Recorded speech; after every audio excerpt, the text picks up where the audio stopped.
Are you ready to be in the room where it happens? Next spring, your shot at an unforgettable New York City experience is here. Imagine 4 incredible nights in the heart of Times Square, exploring iconic landmarks from Greenwich Village to Wall Street. Picture yourself gazing up at Lady Liberty and reflecting at the powerful 9/11 memorial. But that's not all. This isn't just any trip. It's your chance to witness the revolutionary energy of 2 Broadway shows, including the one you've been waiting for, Hamilton. We're taking care of everything. Round-trip flights from Dallas or your closest airport, comfortable hotel transfers, 5 delicious meals, and easy transportation throughout the city are all included. Don't throw away your shot. Visit TravelBugGirls.com to book your Broadway dream trip today. That's TravelBugGirls.com. Be a part of history. Experience New York City and the magic of Hamilton.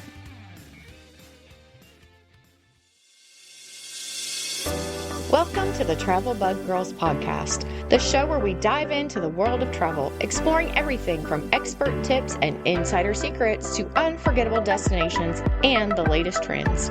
Whether you're a seasoned globetrotter or planning your very first adventure, we've got you covered with the advice and inspiration you need to make your travels truly unforgettable. So sit back, relax, and let's take your travel planning to the next level.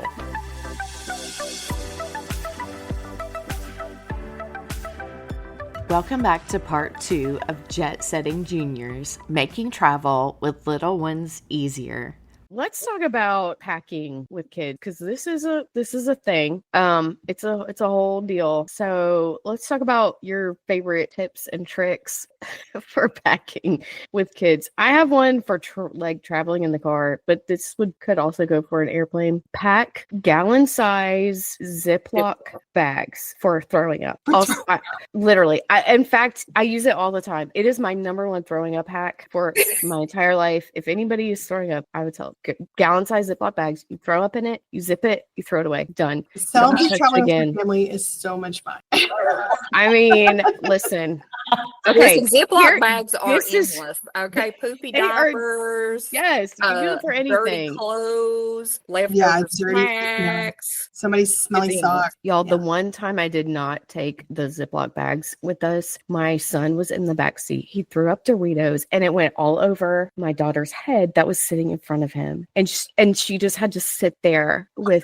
It was the worst. There was nowhere to pull off. We were on like I-10 in Florida. There is literally nowhere for miles. And the only thing I had in the car for him to throw up in was like an old trick or treat bucket with candy still in it, like old candy still. But that's what he had to throw up in from then on. So now, like, my youngest is now 13 and the oldest is 20. When we travel, I still take Ziploc bags in the car. Yes, every time, and I will do it for the rest of my life. Goodness for Ziploc. Yes, I will say Ziploc. If you want to do an ad and sponsor Ziploc, we love you. If you want to sponsor our podcast, we could probably come up with a tip for every episode with a Ziploc bag. Seriously, yes, because Cassie, the cash in it. the packing tip, I've done that too, where you pack an outfit in it and squeeze the air out and zip it. That's another great tip for that. So yes, Ziploc baggies. But what else do y'all have? I was at an airport recently, and we always generally we rent a car and we get a car seat in the car, like if it's going to be a long trip. Well, my youngest is now in a booster seat, so I don't have to have one for my oldest son, so that makes it a little bit easier. We used to check it when we checked our bags and just like let them put it under the plane, but now we've started gate checking. However, I saw some people that really had their lives together at security last time I flew, and they had the big car seats. They had 2 very small children, and they had like the whole 5-point harness car seats, and they had some sort, I'm sure you can get it on Amazon, straps that turned those into backpacks. And so they were wearing those car seats, and it made getting through security like super. I mean, they weren't trying to lug them and their children and their bags. Their hands were free. And I thought that is fantastic. I also at Disney, you can rent strollers. So we've done both. I've rented a stroller from a third party company, had it delivered to the resort, used it for the week, left it there for them to pick up. That's nice. It's a little pricey. I think it ran for like a week, about $65, $70, something like that. We've also rented the Disney strollers. I will say those are nice. However, if you're diehard rope drop people, it is a colossal waste of your morning time to go be waiting on that stroller. And if you've got littles, you're going to have to then carry them back through the 10 miles to your car that you had to park. And then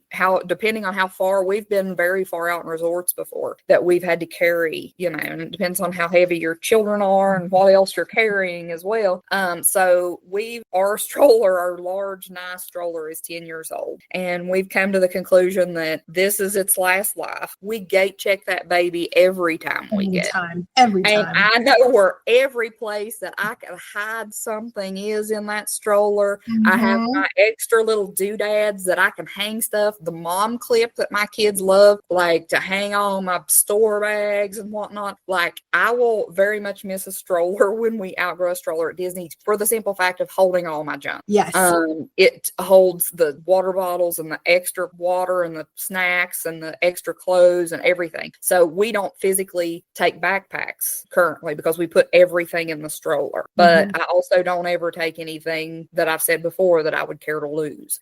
So they're bubble wands, they're extra bubbles, stuff, they're autograph books. And the Ziploc baggies, Kimmy, if it's going to be a Florida downpour, you just throw all that stuff in a Ziploc baggie. So, but yes, you have you have to determine what your value is. What value in your time and your money and your budget. It costs nothing to gate check those strollers and things. But it also it's very crowded. It's very hectic. You have to wait. You have to wait on them to get it when you land. That kind of thing. So, but I don't understand. Yeah, Cassie, I agree so much. I don't understand why people travel without a stroller. Like, we had a big double stroller, and that thing was worth every penny that was spent on it. It was given to us as a gift. Oh my gosh, it lasted forever. It lasted through. I remember the first trip we took without it after they were too big, and I cried. You are not wrong. You are exactly right. You are going to miss it. If I get away with a stroller now. Y'all, I have a friend who went to Universal like without her kids. Her kids were down there, but that day she didn't have her kids with her. She just went, and she took the stroller by herself. Absolutely, just to put all her and stuff who would in blame her? And drive it around. Who of us would blame that woman? I know. I was It like, you are the brilliant. most wonderful thing ever. I think, and I don't understand. And you're right, it's free. Like, think of how much money we are spending. I don't think this is going to last forever. This is my prediction. Strollers for free checked at the gate will not last forever because they have figured out how to nickel and dime us about every bag we carry onto those planes. This is a temporary thing. If you are listening to this podcast, take your stroller, take it to the airport. What are you doing wrestling kids at an airport? What are you doing, Mama? We love you too much for that. Strap them into that baby and give them a candy bar and leave them alone. Like, that is ridiculous. And let me tell you, if they won't ride in the stroller, which happens sometimes, put your bags in the stroller. Yes. We put the bags. Can we put normalize the carry-on. adults? Yes, taking we a need strollers to drive their Cassie. bags around. Kimmy, let us all. Kara, you sweet child, you need a stroller in your life. It is the best thing, and a big one with like a big undercarriage. Oh yeah, holders. Being a nanny, a lot of my clients will give me their stuff as their kids outgrow it. So I already have a stroller. You have You're a smart woman. We're gonna call it bag wheels. We need it. We Yeah. all deserve strollers. Yes, Yeah. strollers for your bags. Everyone should get one. It's anyway. Yeah, I don't understand trying to navigate, especially flight travel, without a stroller because you're in the airport for hours with small children. Like, what a nightmare.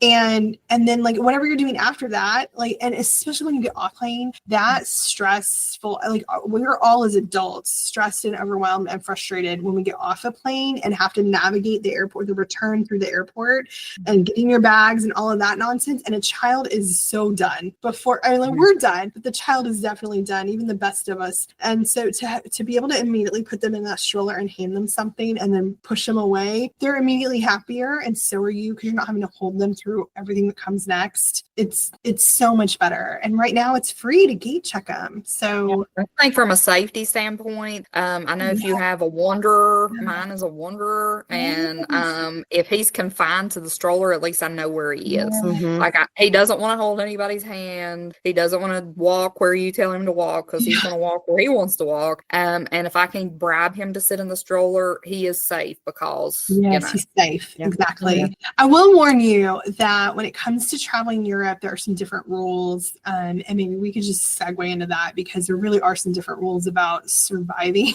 children in Europe. And the stroller is a good starting point, because so much of, the oldest parts of town which is where all the tourist stuff is, are going to be cobblestone. They're going to be uneven surfaces with high curbs, like granite curbs. And it's beautiful. It's exciting. It's interesting. But the two things that don't belong there are anything with wheels and high heel shoes. So stilettos and anything with wheels do not belong in those places. So that's not to say you can't do that. It's just that it's going to be difficult. You should know going into it, that's going to be a challenge. And you're going to climb more hills and staircases than you ever imagined. With a stroller, it's going to be such a nightmare. So it is something to consider when you're traveling Europe, that it may be better. It may be a nightmare. You may really hate it. So you might want to consider some other ways to manage how you're getting through tourism in a European city. It's also not as normal, like our really big, Americans have big things. It's something we don't realize the rest of the world does not do. We have big cars and we have big strollers and they don't. That's not normal in most of Europe. In England, they still have the big prams. There's still parts of Europe that have that, but those are like for babies, like a 4-year-old and a big freaking stroller with the big heavy duty wheels. That's not normal for the most part. So, you're going to stand out and you might be very uncomfortable trying to navigate it. So you're going to have to find some other ways to manage with children in Europe. And in general, I think Europe is best if you can have children that are elementary age or older, or babies that you are strapping onto you. I think traveling Europe with a baby is probably better than traveling in America, honestly, because for the most part, you can breastfeed in public without shame. It's completely acceptable. And you can manage them. You can have them strapped to you and travel all over and do all kinds of great things. So I think traveling with a baby in Europe, and they're super safe. In Denmark, you can leave them outside. Right. Right. So depending on where you are, I mean, you might be better off traveling with small children, but stroller age, difficult. We tried to take a stroller into the Musée d'Orsay. No, that's a no. And you're also climbing stairs there. It's an ancient building. So, there's not as many elevators. You are climbing stairs. Like, they're just not built for it. So kids that can walk easily on their own and then planning in lots of breaks with snacks is the best way, I think, or a baby that is still wearable. That I think for Europe, that's the best time to travel with them. And the older the children are in Europe, the more you can engage them in the planning, going back to where we started this conversation, like getting them excited.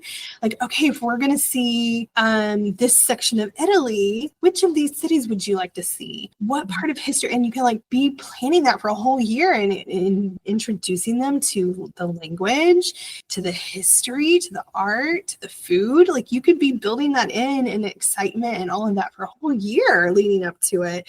And so I think that is definitely preferable. Like, older elementary kids and older is the best, I think, time to travel Europe if you aren't traveling with a baby. That's just my opinion about it. But it's certainly doable with small children. I mean, obviously small children live in Europe. So I mean, it's doable. It's just that their culture is a little different, and like how they manage children in public is a little little different. And so those are some things you will want to look into. And there's some tips and tricks that we can share to make it easier and more fun, certainly. But napping is the big thing.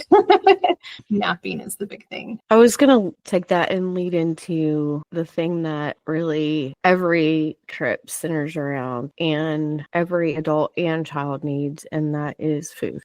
Managing the food is a very important part of traveling with children and grown-ups that like food, like me. Having lots of snacks. Know where there's a McDonald's. Know wherever you are. Yeah, Get something desperate. familiar. Yeah, even if your kids are pretty open to trying new things, you still want to have some access to things that are familiar, so that when they're just having a moment, you can be like, "Here, honey, here's chicken nuggets and a milkshake," or whatever. Like you said, McDonald's is everywhere, so that's helpful. And I think anticipating when you see that they are going to get hungry and not push until everybody's melted down and they're on the floor, and you've melted down because you're super hungry too. Like Get ahead of it. Get ahead of it. Yeah. It's just going to make your trip go You're much smoother. You're right though, that's adults too. Like It's totally me. It's totally me. I have to get ahead of myself. When I take groups of parents, the first thing I do is when we come out of baggage claim at Charles de Gaulle Airport, I'm like, follow me, grab your stuff, follow me before we do anything else. And I go to this particular cafe that's in the airport, and everybody gets a coffee or a soda and a pastry. And almost every American wants the croissant with chocolate bar inside it. And that's the first thing they have in France. The first bite in France is while we're still in the airport, because you're already tired and grumpy and hungry, and they fed you breakfast right before you landed, but you hated half of what they gave you because it was weird and foreign. And especially if you're a first-time traveler, like it's so unfamiliar. And so like, here's a pastry, like how can you go wrong, right? Like it's sugar and bread, come on. And here's the coffee. And I don't hurry that moment. We have time. We're going to sit in this cafe and have a snack. And then we're going to go and navigate. How do we get to our hotel? How do we manage the metro system? How do we handle all of these things that you have to then do that are where your brain has to really be engaged, and it's all foreign and a little scary and overwhelming. But like, we have sugar and pastries in our system and coffee, hopefully. It makes it so much easier. So, we have to think the same way about our children. Like as soon as you get off that plane, while you're in the long line at customs or baggage claim, like have a snack that you have saved back for this event to pull out. It's gonna help you get through that long line when they just want to scream and you're packed in with 200 other people. It makes a big difference. Yeah, for sure. And that kind of leads into mindset when you're traveling with kids. You have to adjust your expectations. And, having 4 little ones, I learned to realize that I was not going to go anywhere fast. We were not going to get in the car fast. Like nothing was going to happen fast. So I had to adjust my expectations, and I had to plan extra time for just the movement of humans. Yes. Into whatever we were doing. Anytime we're transitioning and moving humans from one location to another, it's going to take longer. So you've got to adjust your expectations for that. And also adjust for somebody's going to have a meltdown. Somebody, and don't be so stuck to a schedule that one meltdown ruins your whole trip. Just you got to keep looking for the positive, and focus on making memories and not trying to boo boo boo. Oh, we got to get this done. Hurry up, pick it. Or you'll make yourself miserable. Try to do one big thing a day, and then maybe have some 2 backups. Here's what we will do if we finish early and have time, or if we still have energy. But always have one big thing. If we do this, then we won today. And then I think that really helps a lot.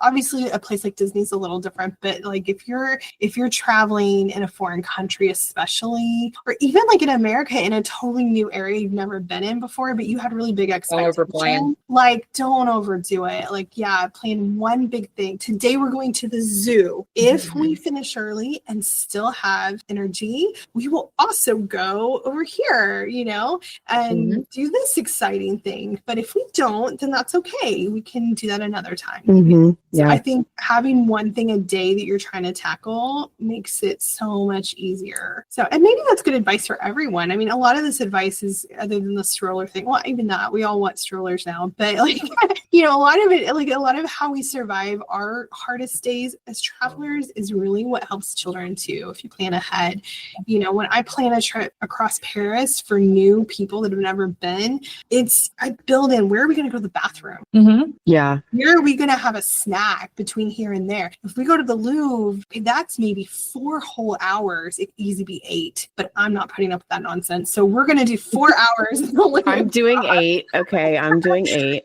I'm doing 2. I'm seeing the Mona Lisa taking a picture and picture. Yeah, exactly, Cassie. Yes, I will take you there and we will do that. Okay. So anyway, yes, we're going to see this. And I know where's the best place from there to go next, so that everybody goes to the bathroom, everybody gets something to eat. You know, what are we going to do by Notre Dame? There's not good bathrooms there. So where are we going to go? In the Louvre, there's bathrooms. At Notre Dame, there's not. So where are we going? You know, and how do we get from there to Sacré-Cœur? It's all the way across town. It doesn't seem like it should be, but it is. It's a whole different part of town. So, you know, and P.S., the traffic doesn't go, the metro doesn't go to it. You have to hike between the metro and there. So, okay, now we're gone uphill because it's a mountain.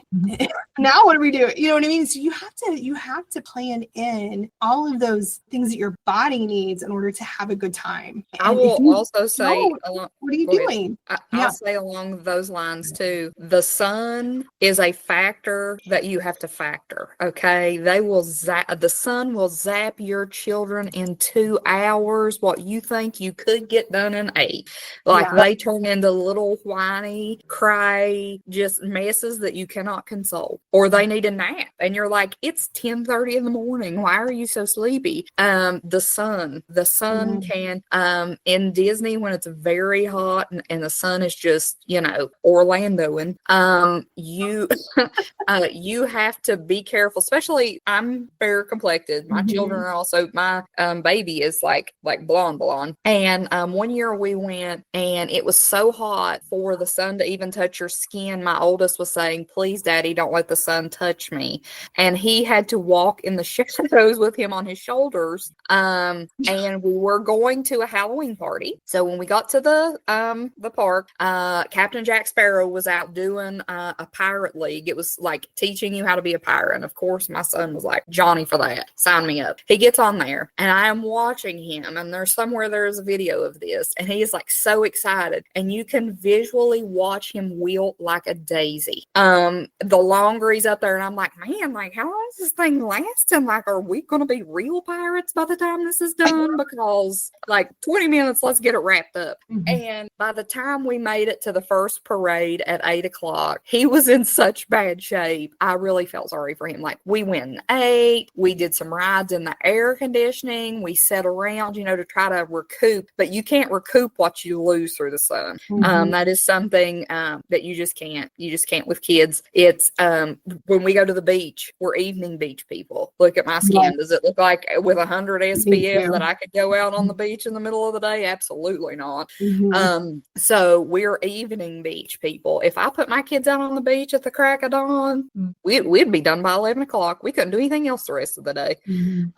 So the sun is an important factor to factor into your daily activities. I will also say we went to Washington DC last year, and museum fatigue. There's like a whole thing. The Smithsonian's, like you were talking about, being in the Louvre for 8 hours. Some people think they can just go knock these museums out like bam, bam, bam. We were in the Air and Space Museum like 6 hours, and they're only open like 9 to 5. So if you're 6 hours in a museum, museum. You don't have much time to do any, so you can't think that you're going to do, 2 or 3 museums. And like little kids, especially, they like, even if they like museums, they get tired. It's like information overload. Like, I really don't care about this at a certain point. You know what I mean? So snacks are very important. And like you said, anticipating everybody, let's go eat before we're all starving to death and trying to kill each other versus, I'm not really hungry. Maybe we could push it out an hour. If you have kids, don't do that. Don't do that. If you're feeling the least bit hungry, they may be starving. And the starving may manifest into, I'm whiny. I don't feel like doing anything today. I'm clingy. Carry me. I get that a lot. Carry me. I don't want to ride the stroller. And like my baby's 42 pounds. So that's a lot to carry for long periods of time. So, really anticipate those things with your kids. But I wanted to shout out the sun because that's one we have a real problem with. Speaking of the sun, if you're traveling abroad, make sure you know how close you are to the equator and have a plan for sunscreen. Yes. I also am very fair, and I thought I'll just grab some sunscreen when I get to Portugal. Well, it's like 3 times more expensive. And they have the sticks now that you can travel with. So like bring something. Because I was like, never mind. I was kind of on my last dollar at that point, and I was like, never mind, I'll be fine. I was like holding hands with the equator at that point. And I have never been, I'm pretty sure I had sun poisoning. When I got back to London, I stuck out like a literal sore thumb because I was just red head to toe and had to lay in my flat covered in cucumbers for like 2 days to get the moisture back into my skin. So imagine the kid. So know how close you are to the equator and have a plan for sunscreen. There's also that you were talking about those sticks. This last time we went, Disney's doing a promo through the end of next year where on your check-in day, you get a free water park day. So we thought this time we went, in April, and we were like, oh, let's go do that. It should be warm. That'll be cool. We'll just be there a couple hours. No big deal. I took sunscreen, but here's the thing. We got on our flight at 4 a.m. We were in Orlando by 6:30, and I normally have makeup, so I don't never go heavy with sunblock on my face. I mean, I spray my face, but I don't go like crazy like some people do. That morning, I didn't have makeup on because we'd been up since 2:30 a.m. to get on the plane. Okay. I spray both of my children's equally. Like I spray them, even their ears. Like I've had 3rd-degree burns on my earlobes before. That's terrible. I spray them, and I'm like, okay, let's go. We're having a fantastic day. I blistered like around the hairline, my nose, it all blistered. And even though I applied sunblock to my kids the exact same way, my oldest child's nose blistered. He blistered in the sun. His ears blistered. The little one didn't have nothing. I even reapplied, man. I thought I was killing it. Set a 2-hour timer, alert me on my phone when I need to reapply this sunblock to my children. I'm winning Mom of the Year today. No, we were burnt to a crisp. Yeah, but they did have this water. mineral. Yeah, they had this mineral Dustin SPF. We'll put a link on the Amazon thing because I'm going to order that the next go round to especially do like around their face because I spray. I use the aerosols, and I'm always like, okay, 1, 2, 3, hold your breath and close your eyes, and then I spray them in the face, and I don't think I get it as good, and they're not going to let me like really get in there. So I think that powder stick, we're going to give that a go around. Good idea. Well, we have reached the end of our time, y'all. I think we had a lot of good tips, Ziploc baggie for the win, snacks, strollers for your purse and your backpack, strollers for everything, y'all. Strollers for your Ziploc baggies. There you go. A few quick tips that I had written down for traveling with kids. Try to travel during off-peak seasons so that the places you're going aren't as crowded, just easier to navigate. Consider traveling overnight if you're going a longer distance. We talked about this, pack a small bag of little surprises and treats that you can sprinkle throughout. Use the amenities that your hotel or your rental has. Use the pool, use the play areas, use the whatever the little toys they have, whatever it is. And then take pictures and videos of your trip. And I think you can also involve your kids in taking the pictures and the videos. Like Cassie, when they went to Disney Disney this last time, she had the boys make little videos of like where they were each morning. And that was so fun. And you could tell the kids loved it. So it's a great way to kind of like incorporate them. But I think also like giving them a camera or giving them like your phone to use and for a little while and take pictures of what is important to them, it gives you a different perspective and gets them, you know, they get excited that they're getting to make their memories too. So those are some of our tips and tricks for traveling with littles. I'm sure that we'll do another update episode because I bet there's 100 more things that we, you know, could have talked about. I feel like we didn't even touch nearly on everything, but thank y'all for being with us today. And thank you listeners for joining us on the Travel Bug Girls podcast. We hope you guys have a wonderful day. Thank you for tuning in to this week's episode of the Travel Bug Girls podcast. Be sure to subscribe to get our new episodes every week. We'd love to connect with you on social media. Share your answer to this week's podcast question with us at facebook.com/travelbuggirls. You can find us on your favorite social media by using @travelbuggirls. Want to join our VIP group? You'll find us on Facebook groups under TBG Travel Bugs. Learn more about the Travel Bug Girls and what we do on our website at travelbuggirls.com. Until next time, keep exploring, keep dreaming, and safe travels.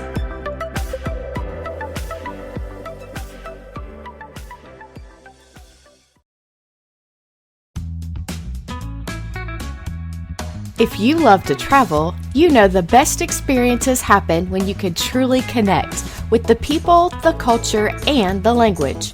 That's where Speak Language Center comes in. Speak isn't just about memorizing a few phrases. It's about immersing yourself in the language and culture before you go. Their travel series courses are designed for curious travelers who want to feel confident ordering fresh pasta in Italy, chatting with winemakers in Argentina, navigating the markets of Lisbon, or lingering over pastries at a Parisian cafe. With live expert instructors, not AI, Speak helps you go beyond the basics, offering cultural insights, real-world conversation practice, and even travel-infused learning experiences. You can join a scheduled group class, or Speak can create a custom course just for you and your travel pals, tailored to your trip, time zone, and availability. Whether you're planning a dream trip to Tuscany, the vineyards of Mendoza, the French Riviera, or the streets of Porto, Speak helps you make the most of every moment. Check out their courses at speaklanguageacademy.com and start speaking your next destination.